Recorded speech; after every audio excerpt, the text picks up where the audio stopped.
Hey guys, so literally a couple hours ago, I got to see A Good Day to Die Hard, or as I will be referring to it in this review, Die Hard 5, because I hate that title. It is just a dumb title, getting that out of the way right now. And it was a pretty good movie. It does have its fair share of flaws. And we'll get to those, but I also have some positive things to say about it too. Um, so Bruce Willis returns as John McClane, his iconic role, and he does a very good job with it as usual.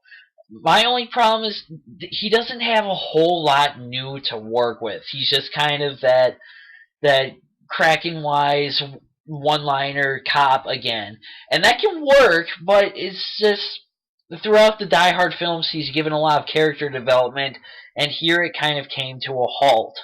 So it wasn't anything too earth-shattering, like it didn't like wreck the picture. And Bruce Willis, I think, is a really good actor. So, and he does good. He always does good with John McClane. So, yeah, he was good. Jai Courtney, yeah, it's pronounced Jai, plays Jack McClane, actually John Jr., but he's called Jack. And with, well, here's the thing. I hated the Justin Long character in Live Free or Die Hard because he was just so obnoxious and whiny. And uh, at the beginning of this year, the three big action stars from the '80s made a huge comeback. Schwarzenegger had The Last Stand, Stallone had Bullet to the Head, and Bruce Willis had A Good Day to Die Hard.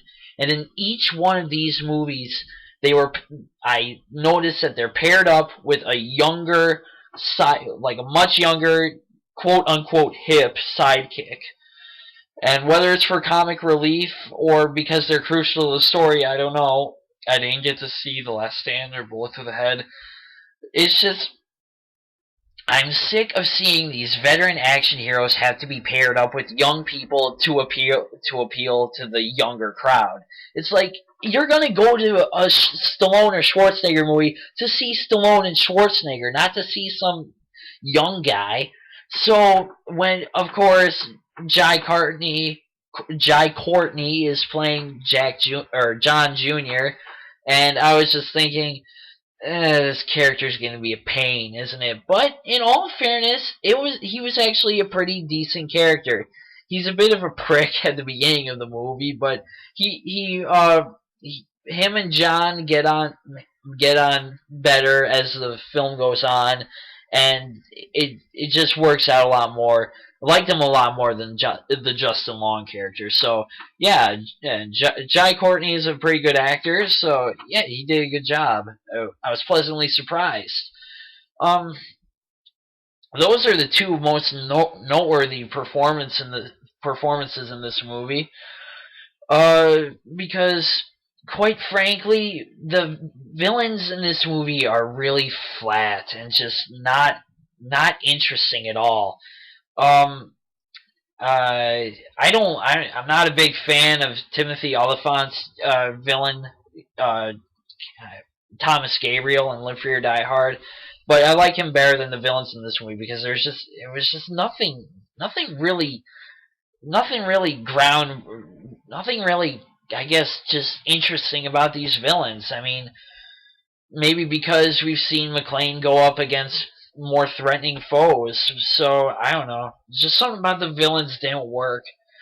The action in this movie is unbelievable. It is just if you thought that Live Free or Die Hard had some like over the top stuff, you just wait till you see this one.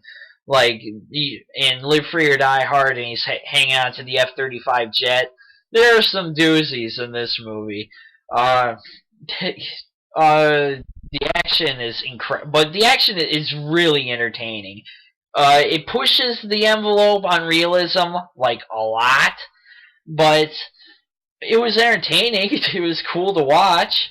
Um, but I did have a problem with it because the action in the first Die Hard movie felt real. Like I could believe that this guy could be in this situation where he has to save the day and pull through, and the action felt real. I felt that like this could actually happen. 12 terrorists or whatever you want to call them could take over a building and just create an intense hostage situation. I mean, stuff like that has happened, so it felt real.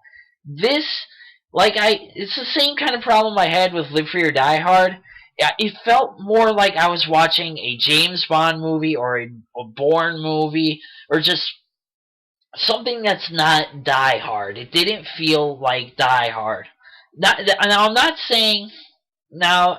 I mean, in a way, that's a good thing because if you copy the original too much, you're just gonna have you're also gonna have a bland, forgettable sequel. This sequel is actually memorable because it's so different from the original, but in a way that's also a bad thing.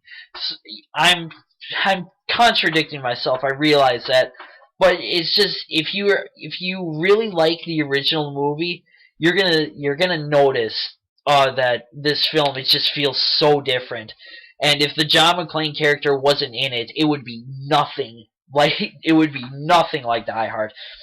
Like for the one thing, for the biggest thing is just like it takes place in Russia. Like I keep joking about it because Bruce Willis says that he wants to do 6 Die Hard movies. The first one takes place in a building. The second one takes place at an airport. The third one takes place in New York City. The fourth one takes place in the majority of the West Coast or East Coast. Yeah, East Coast. And now this one takes place in Russia. The 6th film is going to have to take place on the moon or something because it just keeps getting bigger and bigger and bigger. It's like, how do you top Russia? So that's one thing.